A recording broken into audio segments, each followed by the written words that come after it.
Welcome to Learning Life Content. Please like, share, comment and subscribe. Your support helps us grow and motivates us to bring you more fascinating and enriching stories. India and Pakistan. Two names that evoke a tapestry of ancient civilizations, empires, and a shared heritage stretching back millennia. These two nations, though now separated by borders and politics, are forever entwined by the threads of history, culture, and a common ancestry that predates the very notion of modern nation-states. Yet, their relationship is fraught with conflict and suspicion, a legacy born from the cataclysmic events of the mid-20th century, when the British Raj, after nearly 2 centuries of rule, relinquished its hold on the subcontinent.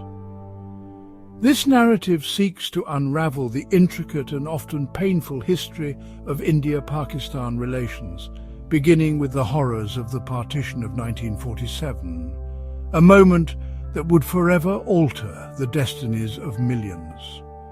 It is a chronicle marked by wars in 1947, 1965, and 1971, the Kargil conflict of 1999, and countless skirmishes and standoffs.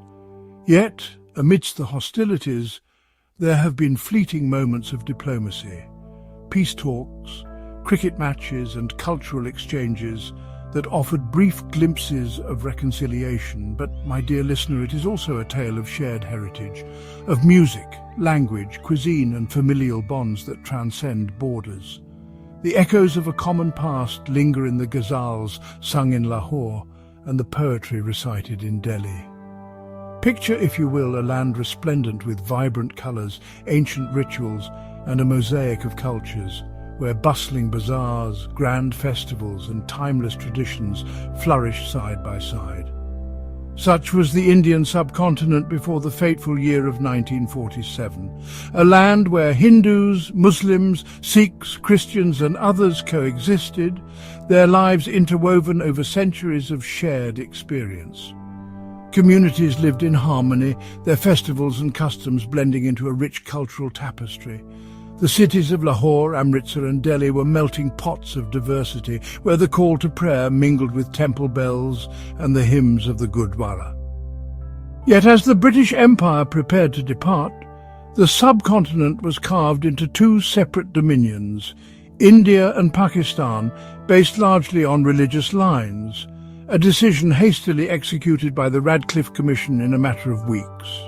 The partition, intended as a peaceful solution, instead unleashed a tidal wave of violence, mass migration and communal strife. Over 14 million people were uprooted and an estimated 1 to 2 million perished in the chaos. The trauma of partition left indelible scars, families torn asunder, ancestral homes abandoned, and memories of loss that haunt generations to this day. The seeds of mistrust and animosity were sown deep, manifesting in border disputes, military standoffs, and a persistent sense of suspicion that continues to define India-Pakistan relations. To truly grasp the complexities of their present-day relationship, one must understand this shared history of pain, division, and resilience, a history that even now shapes the destinies of both nations. In the year 1947, after nearly 2 centuries of British colonial rule, the sun finally began to set on the British Empire in the Indian subcontinent. The air was thick with anticipation, hope and uncertainty as the British prepared to relinquish their hold over a land of immense diversity and complexity. In a decision that would forever alter the course of history, it was resolved that British India would be divided into 2 sovereign dominions, India and Pakistan.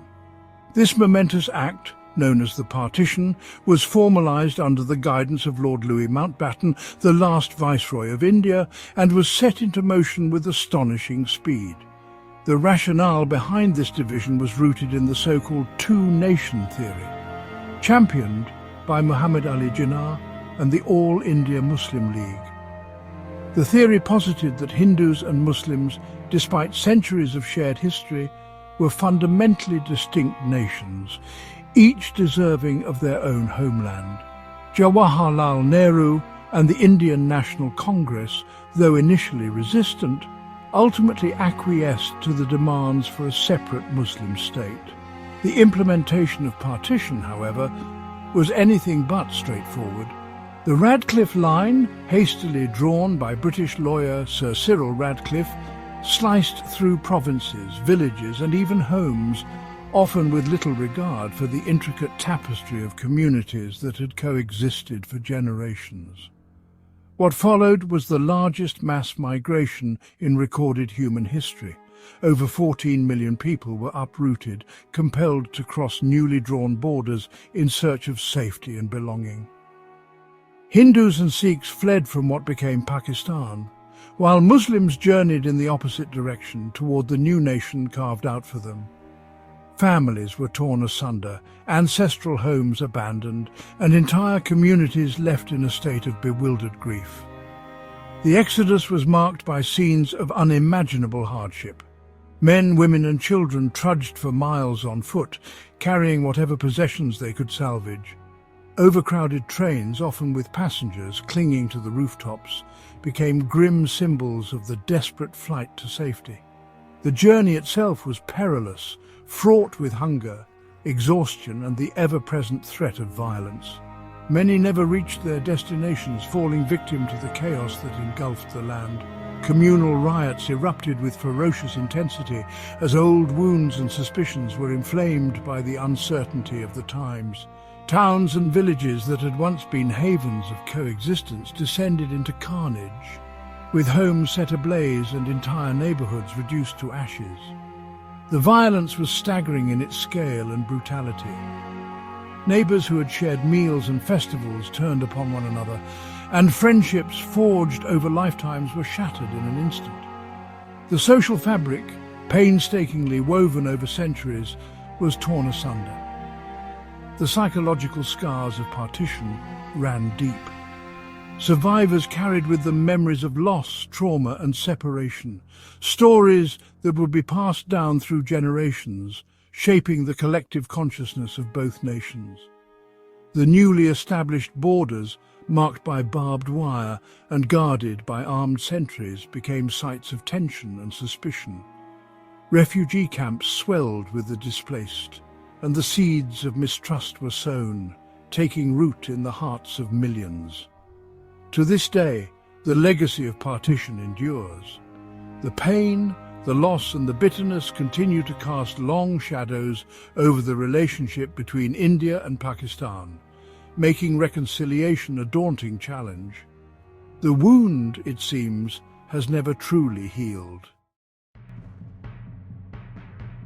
In the turbulent wake of the 1947 partition, as the British Raj drew its final breath, the subcontinent was carved into two new nations, India and Pakistan. Amidst the chaos and mass migrations, the princely state of Jammu and Kashmir emerged as a particularly thorny issue, its fate left unresolved and hotly contested by both sides. This breathtaking region, nestled high in the Himalayas and renowned for its natural splendor, was not merely a prize of beauty. It was a land of strategic importance, bordering both nations and China, and home to a diverse population. The valley soon became the epicenter of a conflict that would cast a long shadow over the destinies of India and Pakistan for generations. The seeds of discord were sown in the ambiguity surrounding the state's succession. The last British Viceroy, Lord Mountbatten, had left the princely states the choice to join either Dominion or remain independent. Yet Kashmir's Maharaja, Hari Singh, hesitated, seeking to preserve his autonomy amidst mounting pressure from both sides. The situation was further complicated by the region's demographics. Kashmir was a Muslim-majority state, ruled by a Hindu Maharaja. This religious dichotomy fueled competing claims. Pakistan, founded as a homeland for Muslims, believed Kashmir's accession was its natural right, while India, a secular republic, argued for the Maharaja's legal authority to decide. In late October 1947, the situation reached a boiling point. Tribal militias from Pakistan's northwest frontier province, supported by elements of the Pakistani military, launched an incursion into Kashmir. Their stated aim was to liberate the Muslim population, but their advance was marked by violence and chaos, sending shockwaves through the region. Facing imminent collapse, Maharaja Hari Singh appealed to India for military assistance. In a momentous decision, he signed the Instrument of Accession on the 26th of October 1947, formally aligning Kashmir with India. Indian troops were airlifted into Srinagar, marking the beginning of direct military engagement. Thus began the First Indo-Pakistani War.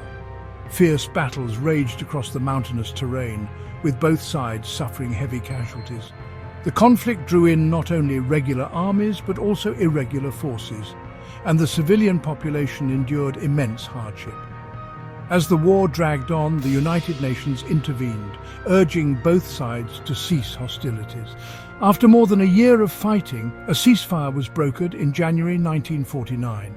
The United Nations Commission for India and Pakistan was established, and a ceasefire line, later known as the Line of Control, was drawn, dividing the territory. Yet, the ceasefire brought only a temporary respite. The underlying dispute over Kashmir's status remained unresolved, with both nations claiming the territory in its entirety. Diplomatic efforts faltered, and the region became a symbol of intractable rivalry. The line of control, snaking through mountains and valleys, left India in control of roughly two-thirds of the former princely state, including the populous Kashmir Valley, while Pakistan held the remainder, known as Azad Kashmir and Gilgit-Baltistan. This unresolved conflict became the crucible for future wars in 1965 and 1971, and has perpetuated a cycle of mistrust, militarization and suffering that endures to this day. The story of Kashmir, ignited in the fires of partition, remains one of the world's most enduring and complex disputes. The scars of partition, etched deep into the collective memory of both India and Pakistan, cast long and somber shadows over the subcontinent. The mass migration of millions, Hindus, Muslims and Sikhs, across hastily drawn borders in 1947 left behind a legacy of trauma, loss and suspicion that would haunt generations to come. The unresolved question of Kashmir, a princely state whose fate was left hanging in the balance at the time of partition, became a persistent source of tension. The region, coveted by both nations, witnessed repeated clashes and military standoffs, its beautiful valleys marred by the presence of soldiers and barbed wire. This festering dispute would soon ignite yet another conflagration between the two young nations. In the spring of 1965, tensions flared in the remote and arid expanse of the Rann of Kutch, a salt marsh stretching along the western border. What began as minor skirmishes between border patrols soon escalated as both sides accused each other of encroachment and aggression. The Rann, desolate and seemingly insignificant, became the unlikely flashpoint for a much larger conflict. The border clashes rapidly spiraled out of control, drawing in regular army units and leading to a full-scale war by August of that year. For 17 days, the subcontinent was gripped by the thunder of artillery, the roar of tanks and the cries of soldiers entrenched in bitter combat. Both India and Pakistan mobilized their armed forces on an unprecedented scale. The Indian army advanced towards Lahore, while Pakistani forces launched offensives in the Cham and Aknor sectors. The air forces of both nations engaged in fierce dogfights, and for the first time, naval vessels patrolled the Arabian Sea, ready for confrontation. The conflict saw some of the largest tank battles since the Second World War, most notably at Asal-Uttar, where Indian and Pakistani armoured divisions clashed in muddy fields. In the skies, pilots from both sides vied for supremacy, while at sea, naval blockades and skirmishes added a new dimension to the hostilities. The war was a grim testament to the growing military prowess and ambitions of both nations.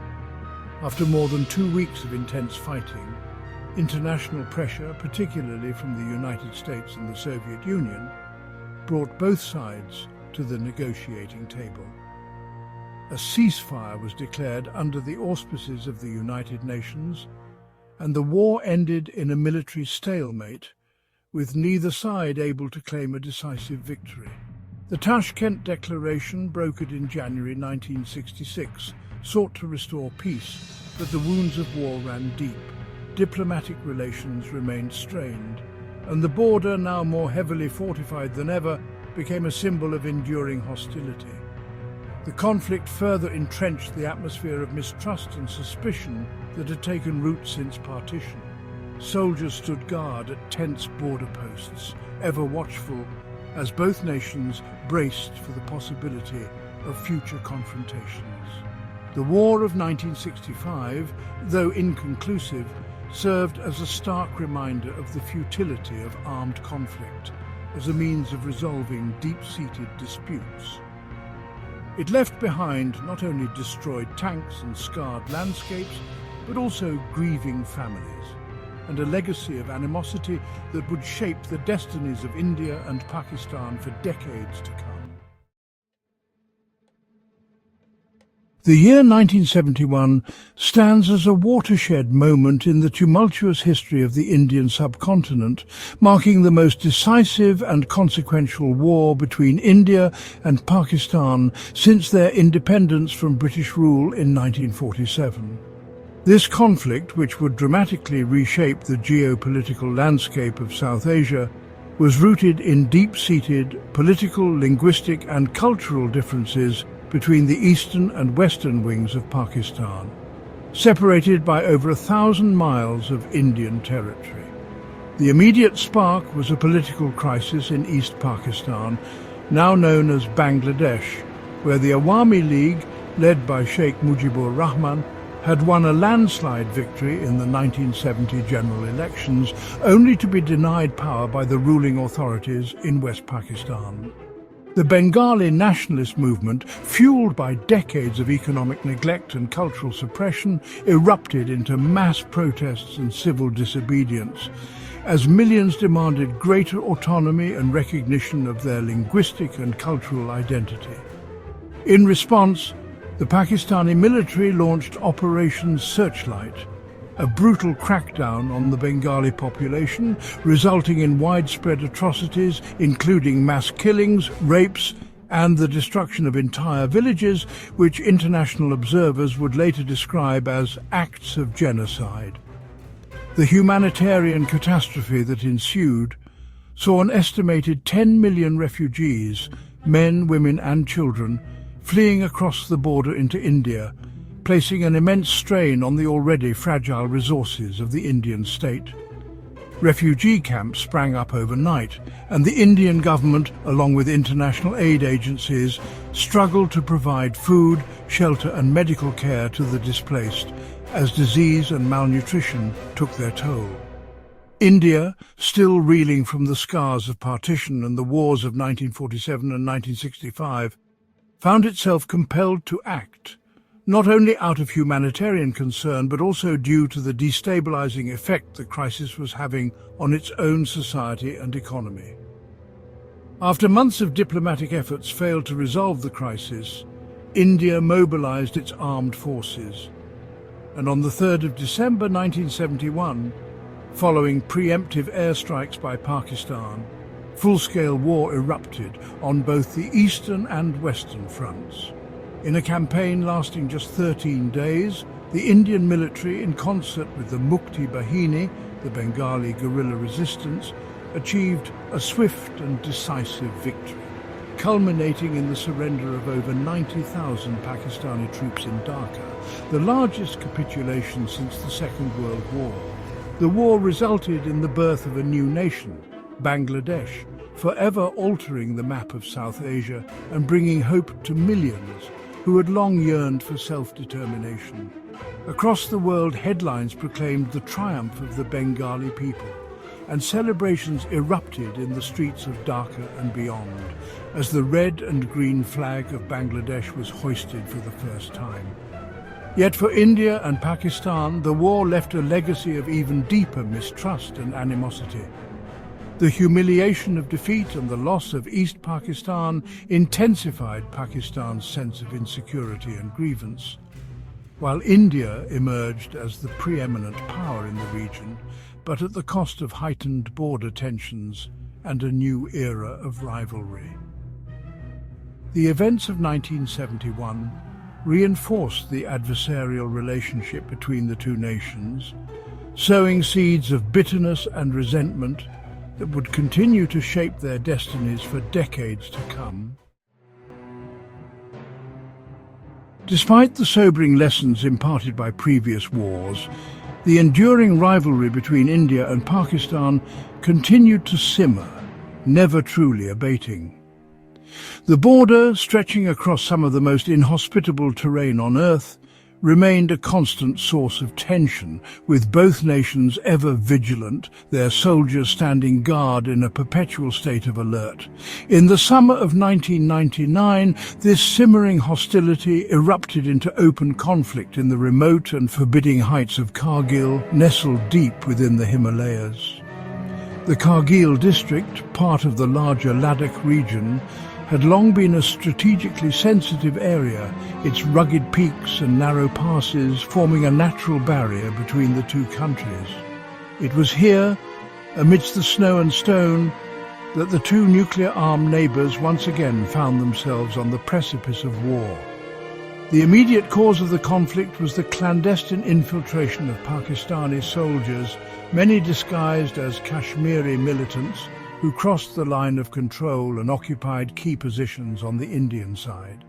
This audacious move was intended to sever the vital link between Kashmir and Ladakh, thereby threatening the only road that connected the region to the rest of India.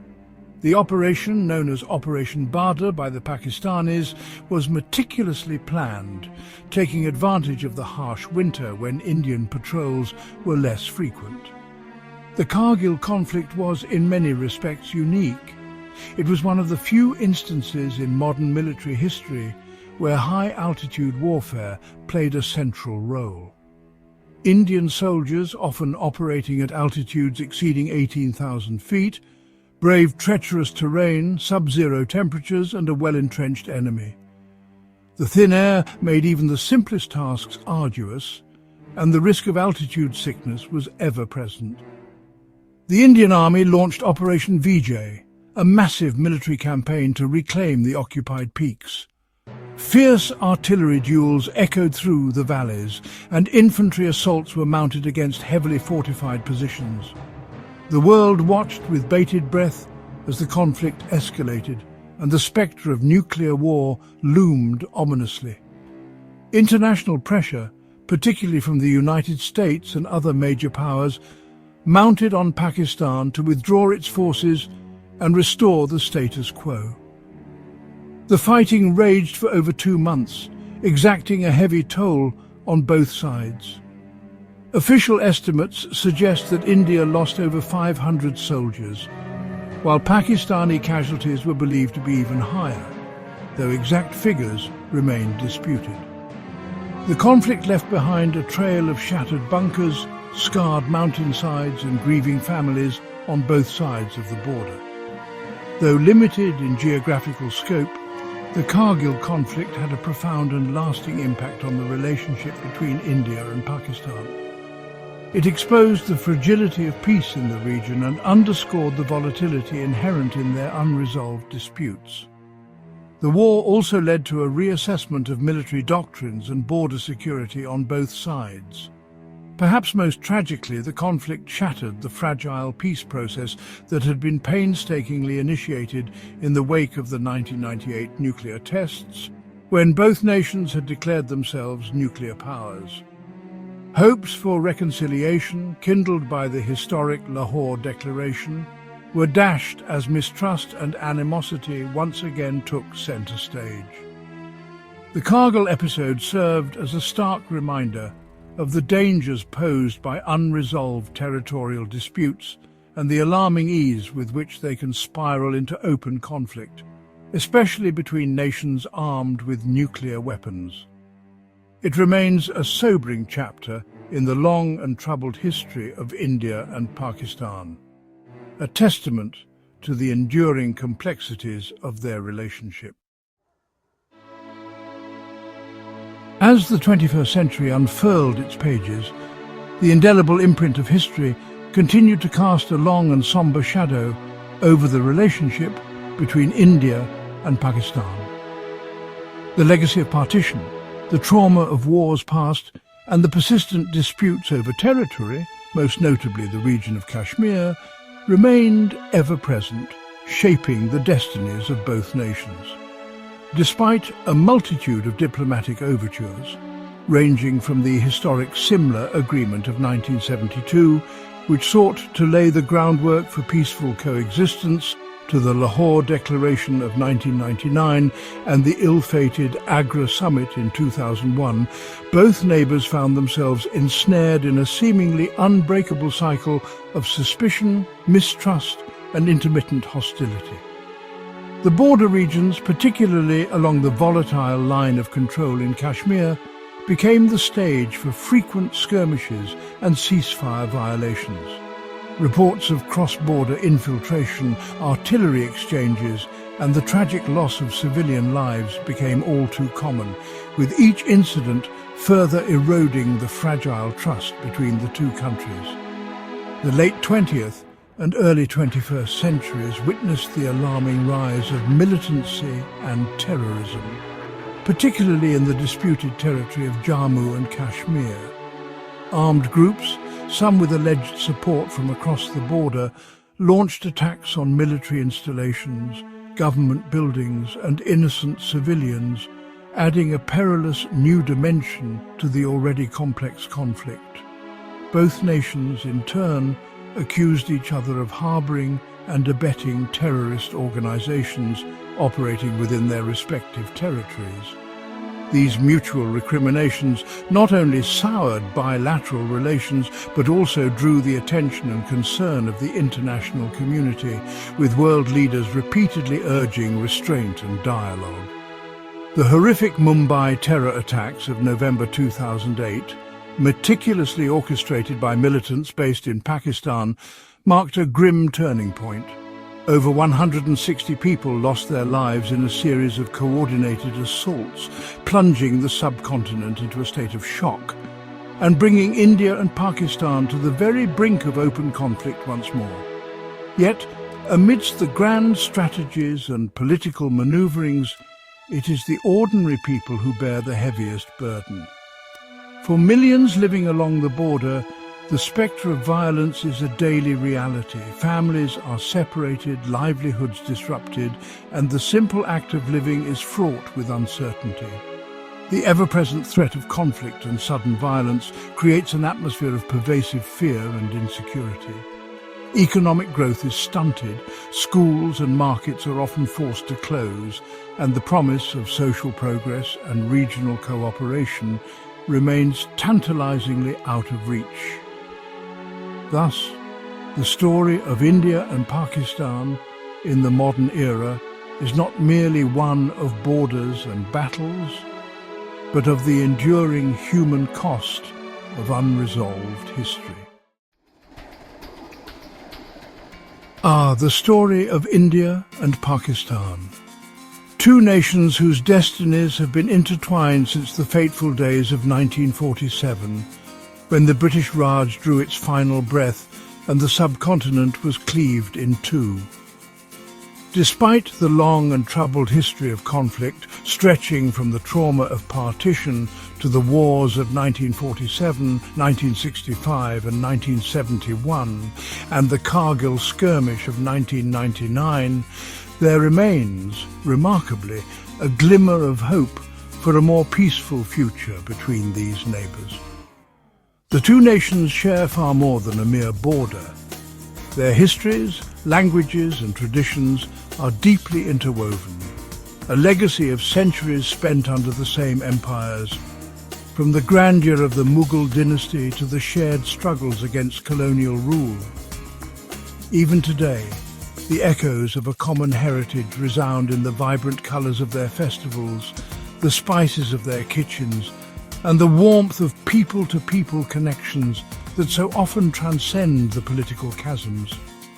Consider, for instance, the enduring popularity of Bollywood films in Pakistan, where cinemas fill with eager audiences, or the shared reverence for Sufi saints whose shrines draw pilgrims from both sides of the border. Families, torn apart by partition, have maintained ties across generations, exchanging letters, stories, and on rare occasions reuniting in moments of profound emotion.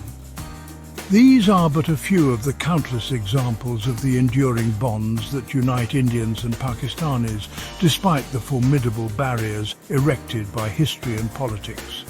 And then, of course, there is cricket, a sport inherited from the British, now transformed into a stage for national pride and collective passion. Matches between India and Pakistan are not merely sporting events. They are emotionally charged spectacles, watched by hundreds of millions, where every run and wicket is laden with the weight of history. The 2004 tour, for example, saw Indian fans welcomed in Lahore with open arms, a rare moment of camaraderie amidst decades of rivalry. Over the decades, there have been sporadic yet significant attempts at peace-building and reconciliation. The Simla Agreement of 1972, the Lahore Declaration of 1999, and the more recent Track 2 dialogues have all sought to bridge the divide. Civil society organisations, artists and ordinary citizens have played their part as well, organising cross-border festivals, academic exchanges and humanitarian initiatives, all in the hope of fostering understanding and goodwill. These efforts, though often fragile and all too frequently short-lived, are a testament to the enduring yearning for peace, a recognition, perhaps, of the futility of perpetual conflict. Candlelight vigils at the border, peace marches and the innocent laughter of children waving both flags serve as poignant reminders that, beneath the surface, the desire for harmony persists. The journey is fraught with setbacks, but the hope for reconciliation endures, flickering like a candle in the wind. The journey of India and Pakistan since that fateful midnight of August 15th, 1947, has been a tapestry woven with threads of anguish, division, and the haunting echoes of opportunities lost. The partition, orchestrated in haste by departing British administrators, led to one of the largest mass migrations in human history. Over 14 million souls uprooted, and nearly 1 million lives tragically lost to communal violence and chaos. The scars of partition remain vivid, etched into the collective memory of both nations. The legacy of 3 major wars in 1947, 1965 and 1971, along with countless skirmishes and the enduring, unresolved challenge of Kashmir, continue to cast a long and sombre shadow over their relationship. The Kashmir conflict, born from the ambiguous succession of the princely state, has ignited decades of unrest, shaping the destinies of millions. Yet, amidst the darkness of enmity and suspicion, there persists a flicker of hope, a hope kindled by the resilience of ordinary people and the shared yearning for peace. The intertwined histories and rich cultural connections between India and Pakistan, be it in music, cuisine, language or art, offer a profound foundation for reconciliation. The shared heritage of the Indus Valley, the poetry of Ghalib and Tagore, and the melodies of classical ragas remind us that the subcontinent's soul transcends borders.